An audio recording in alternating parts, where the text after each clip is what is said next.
Hello, everybody, and welcome to Tales from the Ranger's Grove. I could have called it, Drizzed 2.0, but I think the powers that be might still have an issue with that. I feel like I should have a sign up on the wall that says, Days Without Reading a Drizzed Book, and pull that down.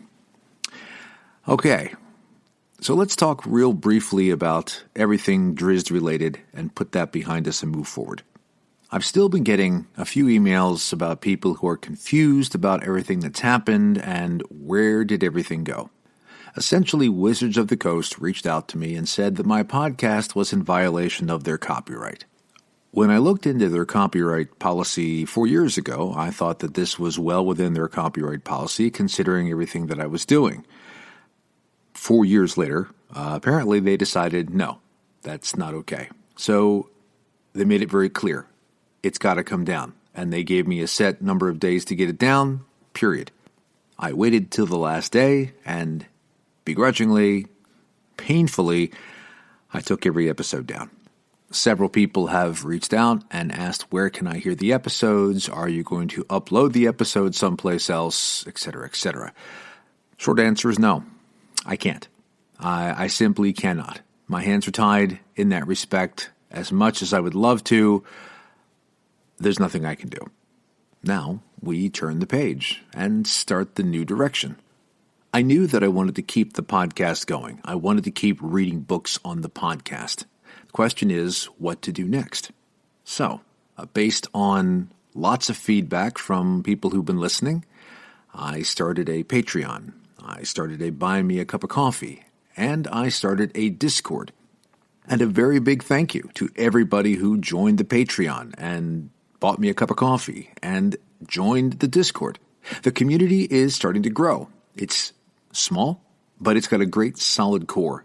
And if you have not joined the Discord yet, I strongly encourage you to reach out and join our Discord.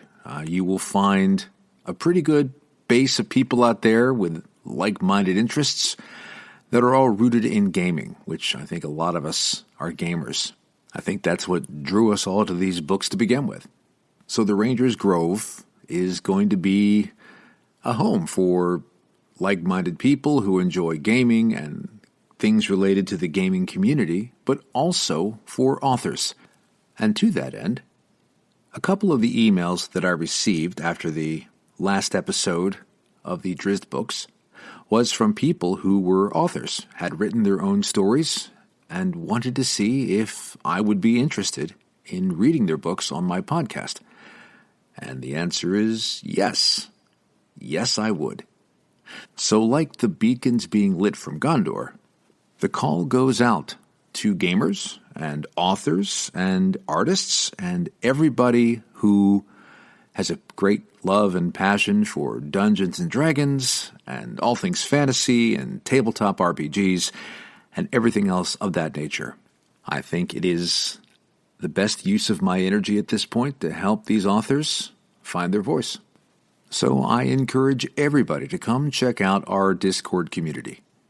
You might find yourself sitting in the tavern by that proverbial campfire and kicking up your feet, listening to some stories, meeting some new friends, and going on some adventures. I will make sure to include the Discord link in the text portion of the podcast. And you can also check out my Linktree if you need to find it there. All of my relevant social media links are on my Linktree. Okay, let's do this. The new book we're going to read starting today is called Toothless. Toothless is a unique horror story from a role-playing game adventure with randomly generated scenes that steadily dive deep into madness. If you enjoy dice rolls, LitRPG, distinct characters, and a game system bent on exploiting locked and forgotten fears, then this is a story for you. Oh, and one final note. Because this is a story about a tabletop role-playing game, TTRPG, there is a lot of dice rolling in the story, and as such, I was going to roll real dice in real time as I record, as a sound effect for the dice. So, please let me know feedback about that in particular, along with anything else you'd like to feedback about the story itself.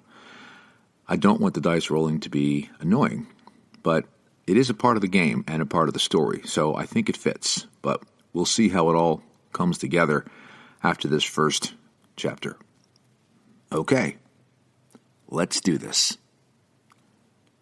Toothless, Book 1 of the HD-Lite Adventure Series by Theodore Thomas. Prologue. Multiple players detected. Welcome, players, to the Heroes Die HD-Lite beta version, where you can be the narrator of your adventure. Before we begin, a setting and plot must be generated. Player 1, please roll your die to determine the adventure setting. 2. The adventure setting is modern present. Would you like to make this a hybrid setting? Yeah. Horror. The adventure setting has been adjusted to a hybrid setting, modern horror. Player 2, please roll a die to determine the adventure's plot. 2. Retrieval. The heroes must acquire something and bring it back to the requester. All players will now begin creating their heroes for this adventure. Questions will be asked during hero creation to generate the details of the adventure. Player 3. What will the heroes need to retrieve in this adventure? A haunted toothbrush. Player 1. To whom does the haunted toothbrush belong? Me. Player 2. To what degree will supernatural horror elements be allowed in this adventure? Relatively light to moderate. I don't want a lot of magic and such. Player 3. Why does Player 1's hero want the haunted toothbrush? Because it gives him the illusion of having teeth. Player 1. Do you accept this defining trait? Yes. My hero can be toothless. Player 1. Is your hero complete? Yes. My hero's name is Albrecht Eisenberger. He is the curious and toothless mortician who has a thing for skin. He has a mortician toolkit for his gear. Player 2. Why is your hero going to help Player 1's hero? Because my guy feels pity for him. Player 2. Is your hero complete? Mostly. My guy's a medical examiner. His name is Franklin Meadowlark. He's grown up as a latchkey kid and enjoys running marathons. He's worked with Albrecht on multiple occasions. His gear includes a forensic kit. Player 3. Is your hero complete? I still don't know what ability my character should have. Abilities are not required for the adventure. Do you choose to delay naming your hero's ability and begin the adventure? Yes, I'll choose that. Let's get started. My character is a circus magician. Her name is Bezaria the Magi, or Bez for short. Player 3. Why is your hero going to help Player 1's hero? Because he helped her dispose of a body. So now she owes him. I did what? Hey, I think we should keep all this to ourselves. Don't tell your buddy the details when he comes in. Oh, yeah. I like that idea. System. Did you hear that? Input received. Player 1. Do you accept Player 3's defining trait? Yeah, sure. This will be interesting. A new player has arrived. Welcome, Player 4. The adventure has already been established. The hybrid setting is modern horror. The plot is retrieval. Do you wish to make a hero within these parameters? Yeah, I do. Sorry I'm late, guys. What'd I miss? Oh, nothing. Just what you heard the system say. Yep, we're all set. Waiting on you. Okay, hold on. Hey, everyone. Remember, this is an intuitive system. It plays off your thoughts and reactions. The more you get into character, the deeper the immersion and the greater the experience. Cool? Yeah. We remember, man. Don't worry. We'll have fun. This is exciting. Say, are they recording all this? Yeah. Since it's still in beta, they're logging the functions, interactions, and stuff like that. Don't worry about it, though. You won't even notice once it gets started. What are those little Texas ties called? The ones with the strings? Bolo. Yeah, my guy's wearing one of those. Player 4. Is your hero complete? Yeah, he is. My character's name is Curly, Hot-Tempered Patches. He's a bow-legged security guard with an excellent mustache. He loves to wear his cowboy hat and spurs, and bolo tie. He also prefers to keep his 2 6-shooters close by at all times, on his belt. Individual rounds will be counted for this adventure. You will start with 12 rounds. Do you accept this parameter? Can I carry 24 rounds? I'll keep an extra 12 in the belt. Hero adjustment denied. Player 4's hero will start the adventure with 13 rounds. Did the system say 12 or 13? Hold on, system. I would like to add a defining trait. Want my guy to be bearded, and instead of carrying a scalpel in the forensic kick, I want him to carry a straight razor. Hero adjustment accepted. Guys, I feel confident in this character. Oh, I got something. System. I want to name my guy's ability as hyperintegumentary examination. Also, my guy's going to have a foreign accent, maybe German or Swedish. Oh boy, this sounds like something you'd find in an anime. Hero adjustment accepted. I just really want to use the word intergumentary, because my guy likes skin. Uh-huh. Input received. Player 4's hero will boot separately and meet the other heroes in the adventure. Player 4's hero must find a purpose for being part of the plot within the first scene. Player 1, do you accept the parameters of the adventure and wish to begin? Oh yeah, let's do this. Player 2, do you accept the parameters of the adventure and wish to begin? I'm ready. Player 3, do you accept the parameters of the adventure and wish to begin? Yes, super excited.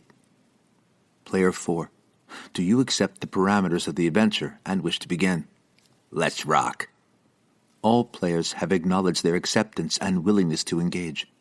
The adventure will now commence in 5, 4, 3, 2, 1. Scene 1. 4 of Clubs. The City Park. Part 1. Dusk was falling. Tall, dark city towers cut jaggedly into the evening horizon, contrasting vividly against the sky's backdrop of brilliant sunset colors. The sunset melted high across the sky with long orange and red streaks, followed by deep purple shadows blending into the darker sky that lined the opposing horizon. Night would be upon them soon. The quaint park was located at its city's edge. During the daytime, many citizens enjoyed the green shrubbery, garden paths, and artistic sculptures. Patrons of the park often discovered a unique moment of serenity as the bustle and noise of city life were naturally muted by tall hedge walls surrounding the park. However, those same green-leaved walls kept many secrets within, secrets that were only whispered after sundown. The park closed at dusk, so few ventured past the walls after nightfall. Even fewer would be seen with the following sunrise. Albrecht Eisenberger, the mortician, was an older man aged more by life than time. He had heard the park's sunset whispers before, but tonight he would not heed those soft voices. Instead, he followed the pull of his ancestors. Their guidance gently pulled and moved within his skin, helping him, the last Eisenberger, in this unique adventure. The mortician looked to the sky with concern. The hairs of his neck bristled, warning him time was a waning essence that could not be reclaimed. Albrecht turned to look at his acquaintances, Bazaria and Franklin. They were not friends. Eisenbergers did not require such frivolous people as that. These were people who worked, and, moreover, they worked with him. People who worked with the mortician were people he could trust. City ordinance closed the park at sundown. It was most inconvenient for the mortician. Yet Albrecht Eisenberger refused to be bothered by such dogmatic annoyances. Curfews could not stop him, not when there was so much at stake. Albrecht quickly and quietly ushered his acquaintances into the park through a small secret hole in the wall, easily avoiding any guards at the entrance gates who might turn them away. The Magi entered the park first and found herself in a small, secluded clearing surrounded by tall, mournful trees. "This is amazing," Bazaria the Magi marveled in a hushed tone as she crept into the clearing. She flexed her fingers, feeling the soft leather of her gloves, then pulled her bright red jacket snug, impressed the circus magician clothes fit so well. Gold buttons softly shook against the black accents in her jacket lapels. The Magi admired how her outfit's red, gold, and black theme perfectly aligned with her thoughts. "You look like you belong in the circus," Franklin huffed as he followed after the circus magician. Dr. Franklin Meadowlark, a medical examiner, was dressed in a well-tailored slacks and a pressed designer shirt. It was buttoned up the front, except for the top button. He carefully rolled the shirt sleeves to his elbows as he stood in the clearing with a strong air of self-dignity. "That's what I was going for," Bazaria replied happily. A quizzical look came across her face as she abruptly reached and felt inside her jacket. Something was missing. "You don't have to look like you're in the circus." Franklin frowned at a leaf before brushing it off his shoulder. Considering our surroundings, something more subdued would have been more appropriate. The Magi had a look of surprise and excitement come across her face. As she withdrew her hand from her jacket, a flat black disc was in her grasp. Bazaria held out the black disc in both hands and smiled with uncontrollable glee. "What is it?"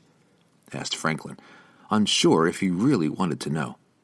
In answer to his question, Bazaria held the disc in one hand and flicked her wrist, causing the center of the disc to pop out. The Magi twirled her top hat onto her head and adjusted it to have a slight cant toward one eye. "Perfect," she said in pure satisfaction, keeping a gentle finger on the brim of her magic hat. Franklin frowned. He raised a chiding finger and opened his mouth as if to speak. Yeah. An old, heavily accented voice exclaimed from behind, "This is all quite amazing, but we mustn't forget why we are here." Before approaching his co-workers, Albrecht secured their entrance through the hedge wall by tightly closing the hole. He was slightly hunched, unkempt, and looked much older than his movements suggested. Gray hair burst from the sides of his head and face, while a few wispy strands lined his otherwise bald top. He peered ahead through thick, bushy eyebrows, contemplating their next move. "This way," the mortician said matter-of-factly and started walking. "How do you know?" asked Franklin. Albrecht smiled a toothless smile. "I just know these things. Now, remember to stay in character and stay close." The old man walked a short distance, then nodded to a faint path on the ground. Turning to the followers, he focused on each one for a moment. As he concentrated, names and levels materialized over their respective heads. Dr. Franklin Meadowlark, Level 2 Medical Examiner. Bazaria the Magi, Level 2 Circus Magician. "If you focus on a person, you will see their name and level," Albrecht explained, pointing over their heads. "We are about to start, so now is the time to make any last-minute adjustments." Bazaria stared back at Albrecht, mimicking the mortician's face. She was surprised to see the old man was right. Albrecht Eisenberger, Level 2 Mortician. "Neat," the Magi mused. The player's tag faded as she turned her focus away from the mortician. "Also," the mortician continued, "if you close your eyes, you'll see the options menu pop up. This will grant you access to your hero sheet and allow you to adjust how things pop up in your vision." "What do you mean, pop up?" The accent and lack of teeth made it difficult for Franklin to understand what Eisenberger said. "Like how the names pop up over our heads. The logout button is there as well, in case you feel like you can't handle this anymore. Just remember, it takes a minute or so for the logout to occur." Bazaria closed her eyes. The button was almost imperceptible at the edge of her vision, until she focused on it. Button was the best descriptor she had, as seeing with her eyes closed was a bizarrely new experience for her. The button had the word options centered on it. With a bit of concentration, the button lit up and became large in the center of her vision. Willing the button to be pushed, the options menu quickly opened to her. In the menu, she could scroll through a variety of details that could be tweaked, such as the system's font styles, colors, and sizes. The logout button was in the top right corner, and the hero sheet button was in the top left. Concentrating on the logout brought a warning sign indicating she would be logging out and unable to interact with anything in the system during that time.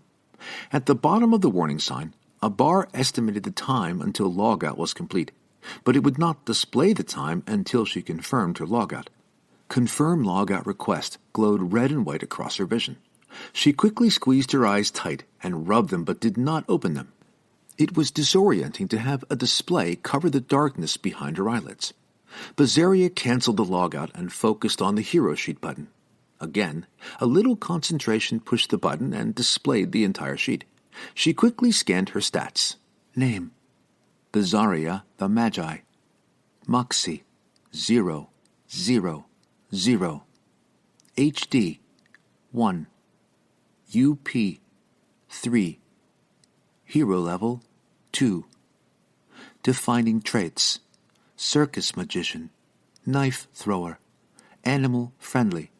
Debt owed to Albrecht Eisenberger.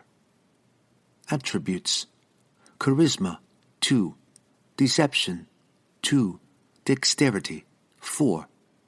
Skills: distraction, charisma D2, vanishing act, deception D2, knife throwing, dexterity D4. Sub-skills: hat trick, charisma or deception D2. Gear: magic hat, throwing knives, deck of cards, circus magician outfit. Abilities: none. Bazaria opened her eyes and blinked away the tears that suddenly built up. She wiped her eyes and steadied her footing as an entire world was now in view. Closing her eyes once more, Bazaria was relieved to see blackness. The shadowed options button remained in the periphery of her vision. She opened her eyes once more and saw the old man smiling back. "Amazing, yeah?" Albrecht grinned unevenly wide. "Yeah," Bazaria answered, wiping her eyes. "It might take a little getting used to. Just glad I don't have to see all that stuff every time I close my eyes." Franklin opened his eyes and looked around, his face echoing what Bazaria had just exclaimed. "Level 2, huh?" Franklin contemplated out loud, still trying to decide how he felt about this newfound information. "Levels are based on attributes. The system automatically adjusts difficulty based on our level," Albrecht quickly explained. "So long as we don't run into a boss too soon, everything should be fine." Huh. Famous last words. "Remember to stay in character." Albrecht turned toward the faint path, firm and resolute. "Now, let's begin." The mortician motioned the others forward onto the trail, then followed closely behind them. The path widened through various small bushes and trimmed greenery. As they moved along, Albrecht spoke of his funeral home, the Eisenberger family business, and his workings with the dead. His hushed, accented voice was difficult to understand, leaving the medical examiner and circus magician with only bits of the one-sided conversation. It wasn't much longer before the path opened to a large clearing in the park, and system messages began to scroll down the corner of each player's vision. Minions. 2 heart. No bosses are played during the first scene. Observation roll. Albrecht, nimbleness. 3. Success. Albrecht froze. There, several paces ahead, was the monument. This was the place where they needed to be. The mortician could feel the ancestral pull under his pale, loose skin. However, his desire to move onward was stymied by a gripping fear before him. A whispering spirit, stalwart and unmoving, stood with bowed head, like a sentinel in front of the monument. The whispers of the city park had emerged sooner than the mortician expected. "I don't quite know what I'm going to do now," Albrecht quietly murmured to himself. For a moment, it felt as though everything around the mortician was motionless, like him. He heard something. Was it his breath or another whisper? Albrecht caught hold of his remaining breath and strained his ears, listening. Crouched behind a well-trimmed bush, he scanned the apparition of whispers, looking for any clue regarding why it haunted this location in the park. Albrecht, investigation skill. 2. Success. Normal DT. The ghostly visage was definitely guarding the monument. Of that, Albrecht had no doubt. The supernatural sentinel was a collection of whispers formed by the park to protect a secret inside, or nearby, the monument. Despite Albrecht's confidence in this new knowledge, he was still wary of taking further action. "Holy crap!" Franklin interrupted the mortician's thoughts with quiet excitement. "This is intense. It's practically reading our thoughts and developing this scene in real time." "Yeah, I know," Albrecht whispered back with a smile. "Now, stay in character for it to keep working right." Franklin gave Albrecht a thumbs up and a pat on the shoulder. The medical examiner rolled his head and then his shoulders, getting his mindset into character. Observation roll. Franklin, research. 2. Success. Franklin remained semi-crouched next to Albrecht for a moment longer. The mortician seemed focused on the distant monument, but Franklin could not see why the old little man was so concentrated. The doctor looked to his side and saw the magician walk away from them. Still, Albrecht did not move. Franklin shrugged away the mortician's lack of interaction and moved on to explore the park in a direction of his own choosing. It was a relief not to hear the flabby-lipped, accented voice whispering incessantly behind his ear. The quiet of the park was a peaceful reprieve from his busy life, and the doctor promised himself to come back sometime, alone and during the daylight hours. When the observation roll was made, something caught Franklin's eye. It was not the monument that Albrecht stared at, nor whatever the magician was wandering toward. Rather, it was a bush that stood out from the rest of the park's vegetation. This is what guided his direction of travel. As Dr. Meadowlark approached the shrubbery, he quickly realized the movement he initially saw in the bush was a small colony of agitated bugs. The bugs appeared out of the ordinary, as if they did not belong here. The doctor leaned in closer to get a better view. As he did, the bugs seemed to disappear and then reappear, like an object that did not buffer correctly or had suddenly decreased frame rate. The doctor blinked repeatedly, rubbed his eyes, and then refocused on the yellow iridescent insects. The bugs quickly moved about their business without interruption, scurrying up to the leafy surface and then back down deep into the bush's darkly shadowed interior. These bugs crawled and chittered with agitation, but he could not see a cause for their distressed behavior. "There's something more to these tiny creatures," Franklin spoke quietly to himself and attempted to find out what that was. Franklin, rapid recall. 3. Success. Normal DT. 3 particular attributes about these unique bugs suddenly came to Franklin's mind. First, he recalled that these bugs are typically dormant this time of year. Second, these bugs were usually found in the ground, not foliage. Third, he remembered a superstition regarding this particular bug being linked to strange and mysterious occurrences. But this last attribute was only superstition, not science. Amazing. Franklin's new arthropod fascination was softly interrupted by his stomach rumbling. Frowning slightly, the medical examiner quietly verbalized his next thought. "I wish I had included a snack in my gear."